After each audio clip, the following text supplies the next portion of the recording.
52 साल की महिला के कपड़े उतार दिए गए, 42 साल की महिला के कपड़े उतार दिए गए, 19 साल की महिला के कपड़े उतारे गए, प्राइवेट पार्ट में छेड़खानी की गई, घंटों घंटों कई लोगों ने बलात्कार किया, उसके भाई को उसकी आंखों के सामने मारा, पिता को आंखों के सामने मारा। एक फौजी जो कह रहा था मैंने करगिल में देश को सेवाएं दी, मैं देश के लिए लड़ा, मैं श्रीलंका देश के लिए गया, लेकिन मेरी पत्नी को बचा नहीं पाया, उसकी बीवी के साथ कपड़े उतारे गए। एक और फौजी जो बंदूक लेके अपने घर की रखवाली कर रहा था, एक भीड़ आती है, उसे ले जाती है, गोली मारती है, पहाड़ों में 2 दिन बाद उसकी लाश मिलती है। एक आदमी का कटा हुआ सर मिलता है। और इन सब के बीच में एक और खबर आती है कि 3 और 4 मई को नहीं बल्कि 15 मई को भी बलात्कार की घटनाएं हुई थी। एक 18 साल की लड़की के साथ बलात्कारी घटनाएं हुई थी। एक 18 साल की लड़की जिसके पास एक भीड़ आती है और ये भीड़ महिलाओं की होती है।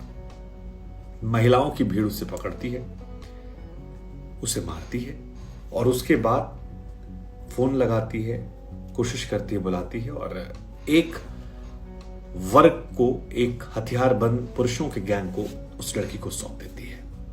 कहती है जाओ, ले जाओ इसे। ये पीड़िता कहती है कि मेरे कान से खून बह रहा था, सिर से खून बह रहा था, चेहरे से खून बह रहा था, कपड़े सारे खून से लथपथ थे।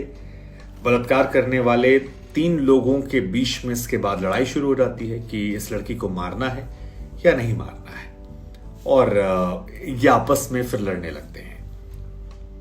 कई घंटों तक मेरे साथ बलात्कार होता है, इस महिला की तरफ से कहा था। उसके बाद ये कहती है कि एक व्यक्ति ने कार मोड़ी और जो पीड़िता थी वो पहाड़ी से नीचे गिर जाती है उस कार मोड़ने के दौरान। वो कहती है मैं किस्मत वाली हूं कि मैं बाल बाल बच गई, गिरी।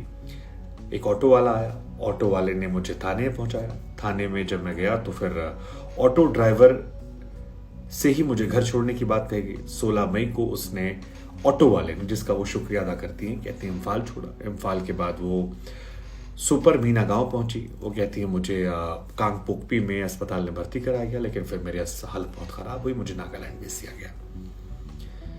पर इस घटना में जो 2-3 बातें आई हैं, एक ये कि महिलाएं ही महिलाओं की दुश्मन बनी है। महिलाओं ने ही पकड़ा है, महिलाओं को सौंपा है, महिलाओं ने ही फिर कहा है रेप करो, और उसके बाद रेप करवाया गया। ये कल्चर, ये कहानी समझ से परे है। मैं अब तक इस घटनाओं को डिकोड नहीं कर पाया हूं किस मानसिक। अब ये जो एफआईआर है इसके मुताबिक 15 मई की शाम करीब 5 बजे के आसपास एक बैगनी रंग की कार आती है। उस कार से इन लोगों को अगवा किया जाता है और कहा जाता है इस महिला की तरफ से शिकायत में कि मीरा पैबिस मदर्स ऑफ मणिपुर कहते हैं, उन्होंने स्थानीय लोगों को बुलाया गया। इसके बाद इस 18 साल की लड़की के मुंह पर कई सारे मुक्के मारे गए।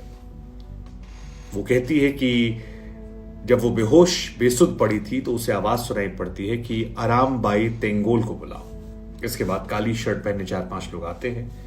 उन लोगों की पीठ पर कुछ बना हुआ था, उनके पास हथियार थे। कहा जाता है कि जो पुरुष थे वो तकरीबन 30 वर्ष के थे और 2 पुरुष ऐसे थे जो तकरीबन 50 साल के थे।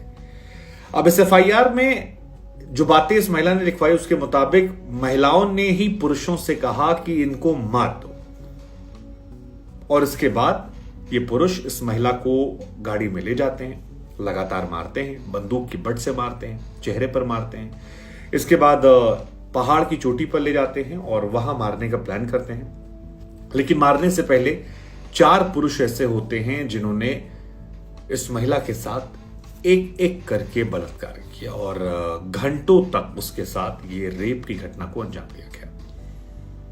वो कहती है वो मैं दर्द से कराह रही थी लेकिन ये रुक नहीं रहे थे।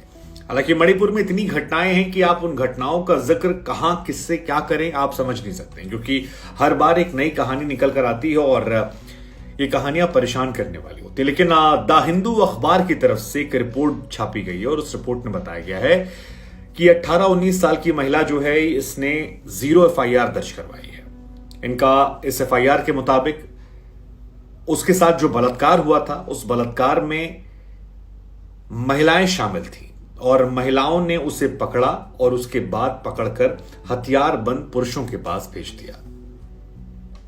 तमाम अखबारों ने, प्रतिष्ठित अखबारों ने इसे छापा है। बीबीसी में यह रिपोर्ट छपी है, द हिंदू के हवाले से खबर छापी गई है और इसमें बताया गया कि बलात्कार पीड़ित जो लड़की है वो नागालैंड के एक अस्पताल में भर्ती कराई जाती है। पड़ोसी राज्य है नागालैंड, वहां पर भर्ती होती है और उसके बाद इस शुक्रवार कांगपोकपी पुलिस थाने वो पहुंचती है। उसने अपहरण, हत्या, गैंगरेप और SC/ST एक्ट के तहत 0 FIR दर्ज करवाई है। अब इस मामले को फिलहाल मणिपुर ईस्ट पुलिस के जिले में स्थानांतरित कर दिया गया है। 3 मई और 4 मई को यह हिंसा हुई थी और उसी के बाद से बलात्कार के कई मामले सामने आए, कई ऐसे मामले आए और मुख्यमंत्री ने भी कह दिया था कि एक मामला नहीं है, यहां पर रेप के बहुत सारे मामले और वो धीरे धीरे निकल कर आ